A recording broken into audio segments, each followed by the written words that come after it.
Tamale Mirundi Junior atabukiddwa omusumba Rosias Bujingo Senkubuge Fulufiga byonna weebiri Masawo Mama Fiina naye Maziga Meerere omuyimbi Shiba Kalungi remix y'oluyimba gye yazzeemu ate naye emuzaalidde ebizibu omukozi wa Bukedde TV Bruno Betty Banagi naye ensonga zine mukyala we tebinnaba kuggwa mugamba mutya mwasibye mutya abantu bange kansubire muri bulungi ba mikwano ng'enkola yaffe mbasaba vidiyo no mugimpeere like era n'ensaba gwe wenna atanaba kusubscribinga wano ku Sofia News Extra nti mukwano subscribinga era onyigene mu notification bell lemesubwanga byonna byemba nteekayo wano ku Sofia News Extra nenyongera okusabira mwe mwenna abalwadde abakosefu tisaba ekisa kya Mukama ate kibatuukeko ba mikwano BF Suma Herbal Research Clinic bano nno nga bajjanjabisa ddagala lya butonde era nga bajjanjaba endwadde zonna so munangi beeyune obakubireko ku nnamba zaabwe z'essimu weeziryawo gw'omusajja ensonga z'omu kisenge nga zaagaanira ddala oyiriitira ofuluuta weerabira omukyalo olina infection ye bannange ky'olina omanya buli bulwadde bonna bo aba BF Suma babukolerako ddala Mama Fiina mukazi wa taata akiguddeko oluvannyuma lw'omusajja atategeerekese wa gy'avudde owa boodabooda n'amulumiriza nti ettaka lyaliko sirirye era abadde alibeerako mu makubo makyamu akatambi kayina mu maaso wano Mama Fiina nga yeezooba n'omusajja ngenda kuba ate nga batuusaako ba mikwano tusobole okweyongerayo n'agaleero kubanga go wano wange ettaka lino liriko tuliriko kakati ngenda kulaga liriko eryange liryo Mama Fiina mwagize wano esawa enaalali bisa mulangi ekyapa kyolina kinekigera disbolome n'ekyapa kyolina kyoli wali tolina kyomanyi kyolina byonna mbirina wano kiragamba disbola ebyo byo bijja kujja nze nno mala okudolooza mu kiseera kyabyo tusaba ekigambo kimu ebintu byonna bisitookinze bisa mulangi mbadde njagala tusooke tutudde ebbali jamuna Mama Fiina kyangu byebyo nno munnanga ate ebiva ew'omukyala Mama Fiina akiguddeko mukazi wattu oluvannyuma lw'omusajja atategeerekeka bw'avudde ate n'amulumiriza ng'amugamba nti munnanga owaali aliwo mbukyamu ettaka sirirye kale we tulimu ye omuyimbi Shiba Kalungi kw'otadde ne upcoming Aronix munnange bazzeemu akayimba ke akayitibwa Njalwala naye waliwo abantu abamu bavuddeyo ne boogera ebisongovu ne bagamba nti Shiba Kalungi tayagala mwana mulenzi ono wabula ye yapima ng'olwo oluyimba lwatulendinga nnyo alubalamu nti agenda ddukulamu ssente nga woolaba olwa sipimika ate lwe yaddamu neyangamulo nti yangamulo oluyimba ye teyalufunamu wabula Shiba Kalungi yalufunamu nti kati ne luno olwa Njalwala ye bambi Aronix talina kyagenda ddufunamu wabula ate lugenda kukolera Shiba Kalungi kale bwe tweyongerayo ne Bruno Betty ono nno nga mukozi wa Bukedde TV banaki ebintu byo bitabukidde ddala era nga bajjaji batandise n'okugyawo obufaananyi bw'oli omukyala eyayanjulwa omusajja ayitibwa Kakooza kyokka ate n'amala n'afiira mu mazzi baagambye mbuoli ye ate isiko yali yeeyisaako nga wabeera mu bantu aseka n'ate wadde omutima gwe gwali mulala nnyo naye mbono ye akiragira ddala n'ebantu nti muzibu nnyo n'okwagala kuteekemu n'eggono era mmanyi nti kyawa osuubize buli kyoyagala okumugenda kusuubiza okukwagala n'okwagala kuteekemu n'eggono era mmanyi nti kyawa bw'omunanga abantu omugambo bakyagutemera ddala era nga batuuse n'okugyayo akatambi k'oli omukyala eyatta bbaawe omwami yali amanyikiddwa nga Kakooza abaakola embaga ey'amakekembu munange ye mu bantu yali abikkabikkako ng'amwenyamwenyako kwegamba gaalaga nti omwami waamwagala naye mbu maama ono ye muka Bruno Betty mitawaana myerere mbu alagira ddala ki kyali kale we tuli mu sayidi ezeeyo Ntebe Airport baataddewo bbaasi era nga zigenda kusaabazanga abantu okubajja ku Ntebe Airport ate okubatuusiza ddala mu ttawuni kasente akatono nnyo nnyini ddala omutwalo gumu gwokka n'ekitundu ate ogw'e Uganda kyokka jjukira wabadde waliwo airport pick-up nga zo munnange zikyajingira ddala akasente akawererako ddala era ng'okujja ku kisaawe airport okutuusa mu ttawuni nga bakuggyako emitwalo 10 munnange ate kale we tuli mu sayidi ezeeyo so gwe wena munnange abadde ali mu nteekateeka ez'okudda ewaka toddamu kweraliikirira gwe kyolina omanya funa bufunyi mutwalo gumu n'ekitundu ate baasi yo ebeere nga ebikumaliranga naye munnange kino kyoba airport pick-up tekyabalese era nga batandise dde okwebuuza kiki kye bagenda okuzzaako kubanga munnange nabo mwe babadde bafuna ate akasente bwenkongerayo ne Tamale Mirundi Junior mulina maaso awo ate ng'atabukidde bubi nnyo omusumba Rosias Bujingo era ng'amuvunaana okuteekawo TV kyokka ate ng'eyo TV ng'eyogera ku muntu omu yekka Tamale Mirundi Junior bannange. Akatambiko nkayina maaso awo era ng'alina puroguramu gy'asinze okusongamu olunwe. Puroguramu eyo ekulira omwami Senkubuge kw'otadde n'omukyala Jennifer Fulufiga ngenda kubanga nkabatuusaako maaso awo. Era Tamale Mirundi Junior yawera enkolokoota agamba nti singa TV y'omusumba Rosias Bujingo tekoma kumwogerako mbw'ate bagenda kulaba ekigenda okuddiira maaso awo. Wangi kyembuuza nga Katonda yabalese mwembi mu nsi n'ekikaze ekyo n'agamba nti muzaale abaana ensedde osobola kyebakako akasolo nkasalako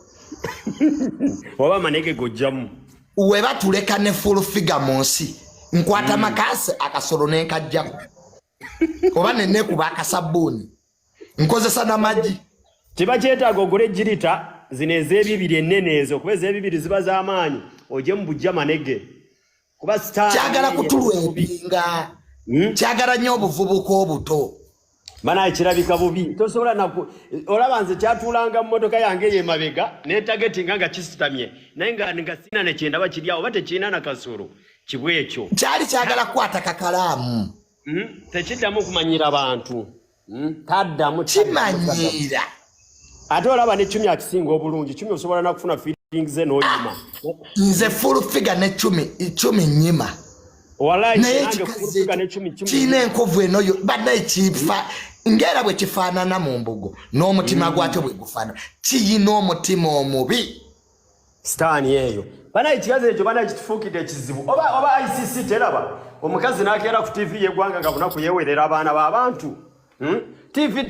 teriiko nyiniyo tekuliko CEO Bujingo ayogera ki lwaki batuvumira ku TV ye ekyo kye neebuuza naffe tujja muvuma Bujingo omukazi oyo ng'akeerera ku baana b'abantu ng'atuvuma nga yasi naffe Bujingo tujja muvuma mukazi oyo n'agenda ku TV ya Bujingo n'agamba natta omuntu simanyi nali mubbi simanyi nabba abantu yagamba watta omuntu yagamba natta omuntu vidiyo ziina ate okutali kumu okutali ebiri ng'akyogerera ku TV ya Bujingo ali okwatunula asirise ayagala tuvume mukama we ayagala tukole ki lwaki omukazi oyo tatwesonyiwa sitaani eyo omuntu omwesonyiwa avuma Saimo musajja wattu Saimo Kawalaata talina kye yamukola Kawalaata ng'abeera ku TV BBS ne ya Buganda nga tavuma bantu nga yeetakyogerako takivuma nakivuma lwaki ekikazi ekyo kitulemeddeko Bujingo ate ng'abeera asirise buli lunaku akeera ku TV kwewerera baana Bujingo ng'asirise kikazi ekyo tikikolere kibanaye Junior nze mpulira kwanza sola nakiwaabira n'obwokiwaabira toyira bijja gwaswala ati bwokiwaabira gwaswala ati tunonye plan B tugiteeseze wano kuba plan A eyokuwaaba eyo teriyo nze nja kukikulogera nja kiroga nti kyusa akasolo nkazze maaso kyetaaga kuloga banaani otukolera ekyo oba otuyambye ngenda kikulogera naguze mmindi bagiyita nze okuka ekiro n'emmindi yange nga ndibute bwenkuba ku mabina njagala nkiroge ng'ate nva mu nnyuma sitaani eyo naguze mmindi ya mitwe 3 kuloga kikazi ekyo ketulabe mpa nnaku 7 okufuuwa emmindi otandika kuba twetaaga ne ku live ng'ofuuwa nga bwe tulabako kiro ssaawa 7 nga ndibute eri emmindi bagiyitako emisango olina gifuuwa ng'oli bwereere ofuuwa bw'okuba ku mabina nugamba jjajja ekikazi kino njagala mukinoonemu omusaayi kijja kukalira mu buliri gwe kireke kiroge nze natandise okunywa emmindi kayeye yaginwanga Wisdom Kaye ng'aloga ba YouTuber mindi ya mitwe 3 bagitako emisango gyenwa kati kuba bona okikwata ne bakikwata poliisi zonna kizimanyi kijja kubera bahaamu kikubire baani kiri wali kiwaanawaana haamu anti kimubeeginga ate haamu nze ngenda kiroga nze ndeka naguze mmindi kiro ssaawa 7 naku 12 ekikazi ekyo kyetaaga kuloga tuyambo kitogere kubanga poliisi teina kyesobola kikola naye ffe tusiima abalamuzi bw'anaatukwata n'atuteekanga y'abalamuzi nga batusonyiwa ebyo byokka ffe kye tujja osigaza kivenvu nnyo njagala kivenvu nnyo mu mabeere kitegeere nti eno ensi endala kikazi kifuuse ekikazi kifuuse ekikazi simaana kumanya naye baŋŋambye abasawo baŋŋambye neetaaga okisalako akaviiri nkiroge bulungi kati omanyi naye nnyina sindikayo simpoke muli balogo abammwe baliwa sekubuga abaana bo baliwa where are your children ono fulufiga ababe baliwa where are your children abaana bammwe baliwa nga tembalaga mu kamera where are your children nga temunayasamira baabalala nze no muneesonyiwe nja kujjawo kusolo timbakube mu bulene gye mundoopa get my name out of your mouth. I'm not your son. I don't need any advice from you. Sagala kumanyira. I don't stay where you stay. We don't do same businesses. I'm here on social media on my own. Nina bafani bange. Bujengo namukolachi. Ukola TV Envuma. Bujengo nakolachi. We pastor nakolachi. Why are your workers every day talking about me? What did I do to you, Bujengo? Bakuba masasigo ndi spokesperson na ino ku defending Bujengo. Nze sagala kumanyira. Siwe bwa biragiro. Even my dad eyanzala tampacha kola. No. Nakolachi. Nze yakuba masasi. Everyday people Kasuku yamala kukubira Bujengo. Era ne webuzabuza. Didn't Kasuku call you over your workers? Fe pastor tukuwe ekitiibwa. We respect you and your wife. Naffe tusobola okuvuma ne mukazi wo Bujengo. But we respect you. Gamba ku full figure ne Senkubuge